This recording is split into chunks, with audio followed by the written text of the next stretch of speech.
നമസ്കാരം. മലയാള സാഹിത്യത്തിൻ്റെ കുലപതി ടി വാസുദേവൻ നായർ യാത്രയായിരിക്കുകയാണ്. ഇന്നലെ രാത്രി 10 മണിക്കാണ് കോഴിക്കോടുള്ള വിവാദമായ ഹോസ്പിറ്റലിൽ വെച്ച് അദ്ദേഹം മരണപ്പെട്ടത്. അദ്ദേഹവുമായിട്ടുള്ള എൻ്റെ ബന്ധം ഇന്നും ഇന്നലെയും തുടങ്ങിയതല്ല. 1999 ജൂൺ 30 അർദ്ധരാത്രി എന്നെ അറസ്റ്റ് ചെയ്തപ്പോൾ, കള്ളക്കേസിൽ കുടുക്കി അറസ്റ്റ് ചെയ്യുകയും ജയിലിൽ അടയ്ക്കുകയും ചെയ്തപ്പോൾ അതിനെതിരെ പ്രമുഖരായ സാഹിത്യകാരന്മാരും സാംസ്കാരിക നായകന്മാരും പ്രതിഷേധിച്ചിരുന്നു.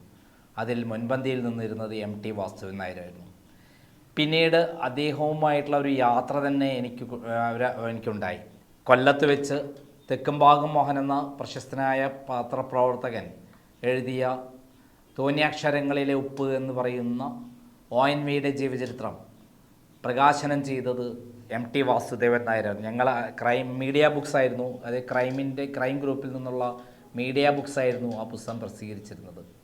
പ്രമുഖ സാഹിത്യകാരന്മാരടക്കം പങ്കെടുത്ത ചടങ്ങിൽ അദ്ദേഹം എന്നോട് ഒരു കാര്യം ആവശ്യപ്പെട്ടിരുന്നു.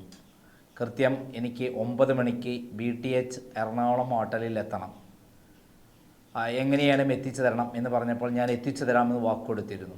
കൃത്യം 6:30 മണി കഴിഞ്ഞപ്പോൾ പ്രോഗ്രാം തീരുന്നതിന് മുമ്പ് തന്നെ ഞാൻ അദ്ദേഹവുമായിട്ട് ഇറങ്ങുകയും കൃത്യം 2.5 മണിക്കൂർ കൊണ്ട് കൊല്ലത്ത് നിന്ന് എറണാകുളം BTHൽ എത്തിക്കുകയും ചെയ്തു. ഒമിനി വാനായിരുന്നു അന്ന് എനിക്കുണ്ടായിരുന്നത്. ആ ഒമിനി വാനിൽ അവിടെ നിന്ന് തുടങ്ങി ഇങ്ങോട്ടുള്ള രസകരമായ യാത്രയിൽ വളരെ വേഗത്തിലായിരുന്നു ഞാൻ ഓടിച്ചിരുന്നത്. അങ്ങനെ വേഗത്തിൽ ഓടിക്കുന്നതിനൊന്നും അദ്ദേഹം യാതൊരു എതിർപ്പും പ്രകടിപ്പിച്ചിരുന്നില്ല. അതോടൊപ്പം എന്നാൽ തുടക്കം മുതൽ തന്നെ അദ്ദേഹം ആഗ്രഹിച്ചൊരു കാര്യം, എൻ്റെ ചില സംശയങ്ങൾക്ക് അദ്ദേഹം മറുപടി പറഞ്ഞുകൊണ്ടിരുന്നു. കുട്ടിപ്രായത്തെ അദ്ദേഹത്തിൻ്റെ ജീവിതാനുഭവങ്ങളും നായർ കുടുംബങ്ങളിലുണ്ടായിട്ടുള്ള അരക്ഷിതാവസ്ഥയും തകർച്ചയും എല്ലാം തന്നെ, തറവാടുകളുടെ തകർച്ചയും എല്ലാം തന്നെ അദ്ദേഹത്തിൻ്റെ കഥാപാത്രങ്ങളെക്കുറിച്ചുള്ള ചർച്ചകളാണ് തുടങ്ങിയിരുന്നെങ്കിൽ പിന്നീട് അദ്ദേഹം എന്നെക്കുറിച്ച് ചോദിച്ചറിയാൻ താല്പര്യപ്പെട്ടു. എന്നെ 1999 ജൂൺ 30 EK നായനാർ മുഖ്യമന്ത്രിയായിരിക്കുന്ന കാലത്ത് കോഴിക്കോട് ആഴ്ചവട്ടം വീട്ടിൽ അർദ്ധരാത്രി എന്നെ അറസ്റ്റ് ചെയ്തതും എൻ്റെ ഓഫീസിൽ അർദ്ധരാത്രി റെയ്ഡ് ചെയ്ത് വിലപ്പെട്ട രേഖകൾ കടത്തിയതും ഓഫീസ് സീൽ ചെയ്തതും തുറന്നുണ്ടായ ജയിൽ അനുഭവവും എല്ലാം തന്നെ അദ്ദേഹം ഓരോന്നും ചോദിച്ചറിഞ്ഞു. അദ്ദേഹം വളരെ സാഗൂതമാണ് അത് കേട്ടറിഞ്ഞത്. എന്നെ കള്ളക്കേസിൽ കുടുക്കി അറസ്റ്റ് ചെയ്തതിനെതിരെ സാംസ്കാരിക നായകന്മാർ ചേർന്നുകൊണ്ടുള്ള പ്രതിഷേധക്കുറിപ്പിൽ അദ്ദേഹം ഒപ്പിടുകയും എല്ലാം ചെയ്തിട്ടുണ്ട്.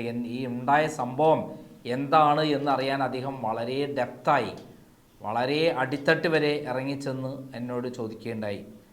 അദ്ദേഹം പറഞ്ഞു, കമ്മ്യൂണിസ്റ്റ് മന്ത്രിസഭയായിട്ടൊന്നും കാര്യമില്ല, ഇവിടെ ജനാധിപത്യവുമില്ല, സുരക്ഷിതത്വവുമില്ല, പത്രപ്രവർത്തകർക്ക് തുറന്നു പറയാനുള്ള അവസരവുമില്ല, അങ്ങനെയുള്ള പത്രക്കാരെ വേട്ടയാടുകയാണ് എന്ന് അദ്ദേഹം പറഞ്ഞു. പത്രസ്വാതന്ത്ര്യത്തിൻ്റെ മരണമണിയാണ് എന്നെ അറസ്റ്റ് ചെയ്തതിലൂടെയും അതേപോലെ എൻ്റെ ഓഫീസ് അർദ്ധരാത്രി സീൽ ചെയ്തതിലൂടെയും അടിയന്തരാവസ്ഥയേക്കാൾ ഭീകരമായി ഗവൺമെൻറ് നടപ്പാക്കിയതെന്ന് അദ്ദേഹം പറഞ്ഞു. അദ്ദേഹം വളരെ എല്ലാം കേട്ട ശേഷം കൃത്യം 9 മണിക്ക് BTH ഹോട്ടലിൻ്റെ മുന്നിൽ ഞാൻ എത്തിച്ചു കൊടുക്കുമ്പോൾ അദ്ദേഹം പറഞ്ഞത്, നന്ദകുമാർ ഇപ്പോൾ ഞാൻ കേട്ടറിഞ്ഞ നന്ദകുമാറല്ല, ഒരു ധീരനായ പോരാട്ട നായകൻ്റെ കൂടെയാണ് ഈ കഴിഞ്ഞ 2.5 മണിക്കൂർ ഞാൻ യാത്ര ചെയ്തത്. ഈ യാത്ര ഞാൻ മറക്കില്ല എന്ന് അദ്ദേഹം എന്നോട് പറഞ്ഞിരുന്നു. പിന്നീട് അദ്ദേഹത്തെ കാണാൻ പോകുമ്പോഴൊക്കെ തന്നെ അദ്ദേഹം ഈ കാര്യം ഓർമ്മിക്കുമായിരുന്നു. എൻ്റെ അറസ്റ്റും എന്നോട് ഗവൺമെൻറ് ചെയ്യുന്ന ക്രൂരതകളും എന്നെ ജയിലിലടച്ചതും അങ്ങനെയുള്ള എല്ലാ കാര്യങ്ങളും അപ്പോഴും അദ്ദേഹം എന്നോട് പറഞ്ഞിരുന്നു, പോരാട്ടം നിർത്തരുത്, നന്ദകുമാറിൻ്റെ വേദി അതാണ്, നന്ദകുമാർ അത് തുറന്നുകൊണ്ടേയിരിക്കണം, ഒരു വിട്ടുവീഴ്ചയും കാണിക്കരുത് എന്ന് എന്നോട് അദ്ദേഹം ഉപദേശിച്ചിരുന്നു. ഞാൻ അദ്ദേഹത്തിൻ്റെ അതോടൊപ്പമുള്ള യാത്രയിൽ അദ്ദേഹം പറഞ്ഞ കാര്യങ്ങൾ ഇന്നേ വരെ പാലിച്ചിട്ടുണ്ട്, ഇപ്പോഴും പാലിക്കുന്നു. അദ്ദേഹത്തിന് അറിയേണ്ടിയിരുന്നത് എൻ്റെ ജീവിത കഥയായിരുന്നു.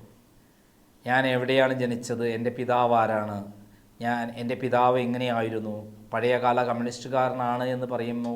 അദ്ദേഹം വളരെ സാഗൂതമാണ് വീക്ഷിച്ചത്. EMS EK നായനാർ അതേപോലെയുള്ള പ്രമുഖരായ നേതാക്കന്മാരൊക്കെ വീട്ടിൽ വരുമായിരുന്നു. മാത്രമല്ല EMSനെ പോലെയുള്ള പ്രമുഖരായ ആളുകളെയൊക്കെ ഒളിവിൽ താമസിപ്പിച്ചിരുന്ന ഒരാളായിരുന്നു.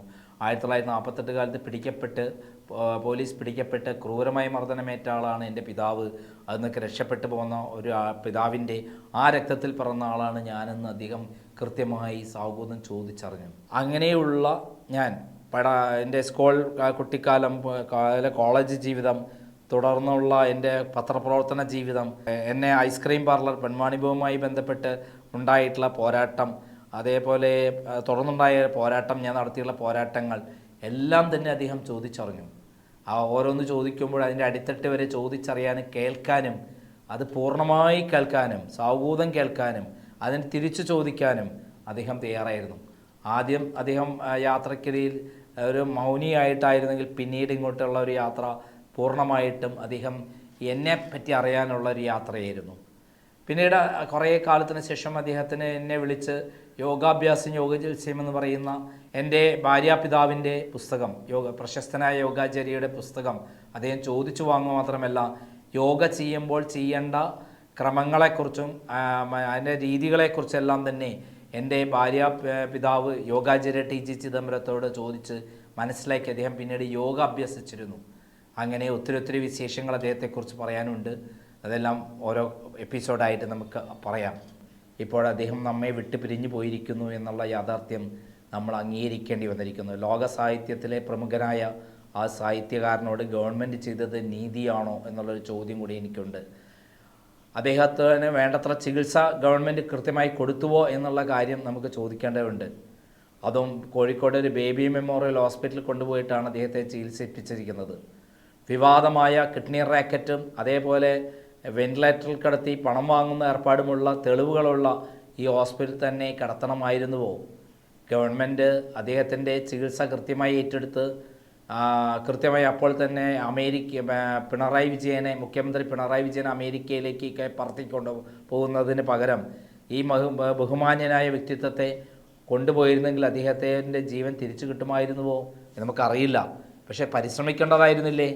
ആ പരിശ്രമം ഗവൺമെൻറ്റിൻ്റെ ഭാഗത്തുണ്ടായിട്ടില്ല എന്നുള്ള കാര്യത്തിൽ യാതൊരു സംശയവുമില്ല. ആരോഗ്യമന്ത്രി അങ്ങോട്ട് തിരിഞ്ഞു നോക്കിയിട്ടേയില്ല. ആരോഗ്യമന്ത്രി എന്ന് പറയുന്നൊരു സംഭവം കേരളത്തിലുണ്ട്, എന്നാൽ അവരെ തിരിഞ്ഞു നോക്കിയിട്ടില്ല. അവർക്ക് വേണ്ടത്ര ചികിത്സ കിട്ടാൻ വേണ്ടി ആ ഹോസ്പിറ്റലാണെങ്കിൽ പോലും, അല്ലെങ്കിൽ മെഡിക്കൽ കോളേജ് പറ്റി പ്രമുഖരായ ഡോക്ടർമാരുടെ സേവനം ഉറപ്പുവരുത്തേണ്ട ഉത്തരവാദിത്തമുണ്ടായിരുന്നു. അത് ചെയ്തിട്ടില്ല. ഇതൊക്കെ ചെയ്യാൻ എവിടെയാണ് ഈ ഗവൺമെൻറ് സമയം? പിണറായി വിജയനെയും കുടുംബത്തെയും അമേരിക്കയിൽ കൊണ്ടുപോയി ചികിത്സിപ്പിക്കാനും കോടികൾ തട്ടിയെടുക്കാനും അല്ലാതെ ഈ ഗവൺമെൻറ്റിന് എവിടെയാണ് അവസരം? എന്തായാലും MT എന്ന് പറയുന്ന രണ്ടക്ഷരം, MT വാസുദേവൻ നായർ എന്ന് പറയുന്ന പത്രപ്രവർത്തകൻ, പിന്നീട് എഴുത്തുകാരൻ, സാഹിത്യകാരൻ, തിരക്കഥാകൃത്ത്, സംവിധായകൻ, അങ്ങനെ തുടങ്ങി അദ്ദേഹത്തെക്കുറിച്ച് വിശേഷിപ്പിക്കാൻ ധാരാളം കാര്യങ്ങൾ, അദ്ദേഹം സൃഷ്ടിച്ചുള്ള കഥാപാത്രങ്ങൾ, അത് MT മാഞ്ഞു പോയാലും അദ്ദേഹത്തിൻ്റെ കഥാപാത്രങ്ങൾ നമ്മൾ ചിന്തിക്കുന്നതിനപ്പുറമുള്ള കാലത്തോളം അത് ജീവിച്ചു കൊണ്ടിരിക്കും. മലയാള ഭാഷയുള്ളിടത്തോളം മാത്രമല്ല, ലോകഭാഷയുള്ളിടത്തോളം കാലം അത് ജീവിച്ചിരിക്കും. കാരണം അദ്ദേഹത്തിൻ്റെ പുസ്തകങ്ങളെല്ലാം തന്നെ ലോകഭാഷകളിലേക്ക് ട്രാൻസ്ലേറ്റ് ചെയ്യപ്പെട്ടിട്ടുള്ളതാണ്. രണ്ടാമൂഴത്തിലുള്ള ജ്ഞാനപീഠം അവാർഡ് കേരളത്തിലേക്ക് കൊണ്ടുവന്ന മഹാനായ സാഹിത്യകാരന് ഈ സന്ദർഭത്തിൽ അദ്ദേഹത്തിൻ്റെ കുടുംബത്തിൻ്റെ ദുഃഖത്തിൽ പങ്കുചേരുന്നു. അതോടൊപ്പം അദ്ദേഹത്തിന് എല്ലാവിധത്തിലുള്ള ആദരാഞ്ജലികളും അർപ്പിക്കുന്നു. നന്ദി, നമസ്കാരം.